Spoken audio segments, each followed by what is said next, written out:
Hi, my name's Mark Hadden, and we're here today on Bent TV, and we're going to be talking about one of my favourite subjects, queer TV. Seeing we're on queer TV, I'm joined by Hayden and Judy. Thanks, guys, for joining me today. Now, I suppose I suppose I'm a little bit older than probably both of you, but my first recollections of queer TV were number 96, and there was a character called Don. And I think he was the first character on television. And I suppose when I was young, I was always looking for role models on TV, as that's a medium I love. Did you guys have the same experience? Did you have a awakening to TV with queer characters? Queer as Folk was one of my starting point TV. Seeing a gay character on television and then having the entire show as being centred around queer culture and those guys' lives, it was just amazing. And I remember watching it thinking, I want to live that life. That looks so amazing. And have that group of friends as well. And I still watch it. I'm rewatching it at the moment. So, yeah, love it. Love it. Now, Judy, you're actually quite a fan of Queer as Folk, and that's actually taking you many places. But yes, many. What would be one of your earliest recollections of queer TV? Pretty much that show. I watched the British version with my son introduced me to it. So he watched it first and then I watched, and then we used to watch Queer as Folk together. So it was a bit of a bonding experience for you? Sort of. Yeah. I know. I used to tape, his boyfriend was working at a restaurant at night at the time, so I remember taping some of the episodes for him. Did you secretly watch them before he came home? Oh, yeah, of course. Yeah, it was 10 o'clock. 10 o'clock Monday night was like the highlight of my week. So what drew you into Queer as Folk? Now, we were talking earlier and you said that you are a fan of the American version. Yeah. What sort of drew you into Queer as Folk? Well, the men are gorgeous for a start. Mm-hmm.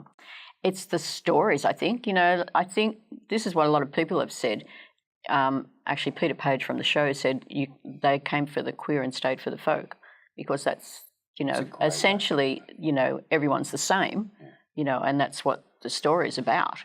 They have all these, things in their lives, but essentially it's the same as what everybody goes through, So I like it for the I don't know, it's almost like they're a family and they're a really tight unit. Yeah, that's right. And they look after each other and look out for each other. And I remember there's an episode where Emmett goes through this tumultuous worrying about whether or not he's got HIV and it was but we can all be, we've been in that position, I'm sure, have I been infected, have I not? And it's just so real. Yeah.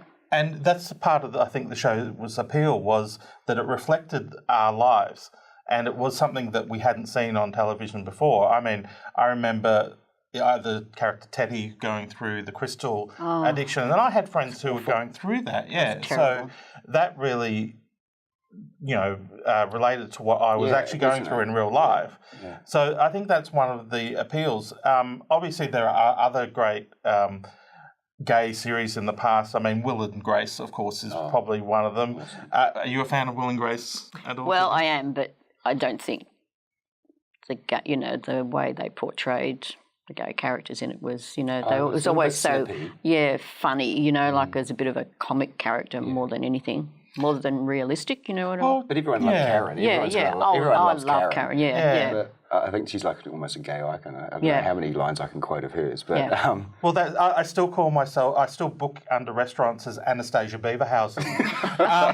When I go to a restaurant. I mean, I don't even know how to spell that. Yeah, but it was definitely one of those seminal series that even just recently I heard Deborah Messing speaking about the vice president, I think it might have, I'm not too sure which vice president she was talking about, said that it was a very, very much a cornerstone in gay rights in America was Will and Grace, because it actually brought it to a wider audience. Yeah, and almost normalising, I think. Not that we need to be normalised, but putting that out there, as you say, to a wider audience has that more level of acceptance or understanding about our lifestyle, or that we are real people and we are folk. Yeah, exactly. I like that. It's almost like advertising for our brand, I suppose, in one way. But Yeah, I mean, and there were other shows. I mean, I can't really remember the Ellen show that much, but that was definitely groundbreaking at the time, having a major lesbian character as well. Yeah. Glee. Like, look at Glee, Glee. How yeah, how many characters are gay or lesbian in Glee? And it's just this common thread in the acceptance, but also the trials and tribulations that everyone goes through. I remember crying, and my partner at the time, well, he's still my partner, laughing at me because I'm bawling my eyes out when Kurt and Blaine first meet, and he sings "Teenage Dream" to him. It's one of my favourite songs. Oh, Yeah, that was a great scene too. Top 25 on my iPod.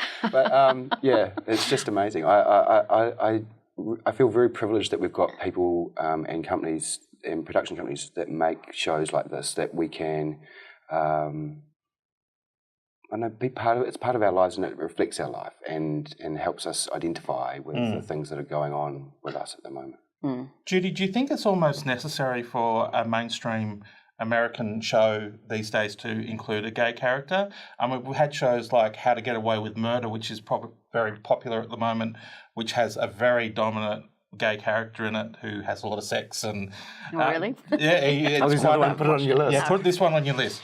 But do you feel like it's almost mandatory for shows to have a gay character these days? No, I don't really. But I mean, That's a really good question. That is a Yeah, really good question. It's like well- the token gay character. Like, do we need a token gay character? I don't think so. Because yeah, do you need? Well, you Because need it, but I suppose it's relevant. Yeah. society. Because I look at shows like Yeah.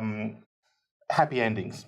Happy Ending. Oh, I've heard about that. I Yeah, haven't seen it and yet. I mean, he's not a typical gay character where he doesn't play, he's not camp, he's a bit of a slob, he's got a belly, he's just one of the guys.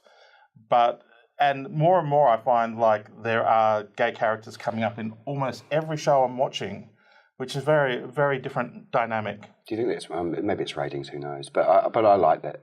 I like the fact that there's a gay character, but I don't think that they need to have one in every show. But it's nice to represent society and diversity, diversity in our society. I agree. I think the more we have gay characters on TV, the better. And I want to thank you, Hayden, thank you, Judy, for joining me today. This is Mark Hadden, and this is Bent TV. Thanks very much.